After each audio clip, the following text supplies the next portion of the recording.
साहेब, राष्ट्रवादी काँग्रेस पार्टीचे तालुकाध्यक्ष संग्रामजी हसुळे पाटील, तसेच या तालुक्याचे उगवते नेतृत्व, ज्यांना कृषी उत्पन्न बाजार समितीचा सर्वात तरुण आणि तडफदार सभापती होण्याचा मान मिळाला असे आपले जिल्हा परिषद सदस्य माननीय विठ्ठलभाऊ चव्हाण साहेब, तसेच जगळपूर पंचायत समितीचे भावी पंचायत समिती सदस्य माननीय राहुलजी झोले साहेब, त्याचबरोबर श्यामभाऊ ढोबळे, हुजूरजी देशमुख साहेब, जगळपूर नगरीचे तंटामुक्ती अध्यक्ष अशोकरावजी लोकरे साहेब, माननीय उत्तररावजी केसाळे सर,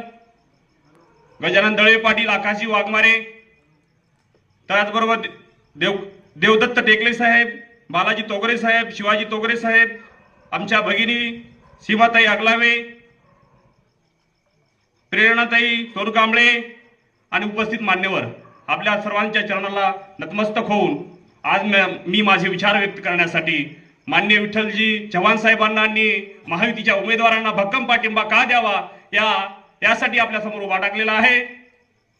खरं सांगायचं झालं माझ्या बंधू आणि भगिनींनो, जर आपल्या गावकुसाचा विकास करायचा झाला असेल, आपल्या गावगाड्याचा जर सर्वांगीण विकास करायचा असेल, सर्व समाज घटकांना आपल्याला एकत्र घेऊन आपली भविष्याची वाटचाल जर एक दिशेने न्यायची असेल,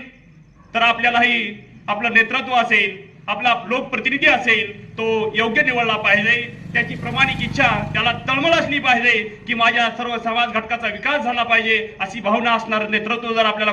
कुठे भेटेल तर ते महायुतीचा उमेदवार माननीय विठ्ठलजी चव्हाण साहेब आहेत, असा माझा दृढ विश्वास त्यांच्या ठायी आहे. आणि त्याचबरोबर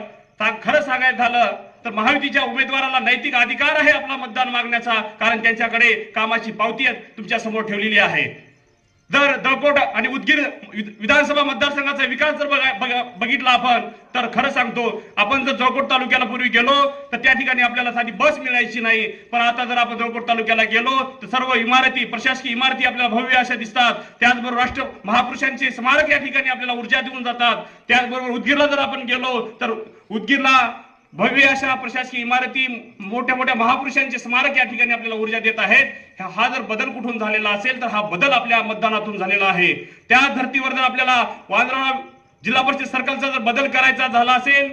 तर आपल्याला महायुतीचा उमेदवार निवडल्याचे पर्याय नाही. कोणी येतील आपल्याला आश्वासनाच्या बळावर जर मतं मागत असतील, त्यांच्या भूलथापांना आपण बळी पडू नये असं मला तुम्हाला आव्हान करायचं आहे. कारण विठ्ठलजी चव्हाण साहेबांच्या माध्यमातून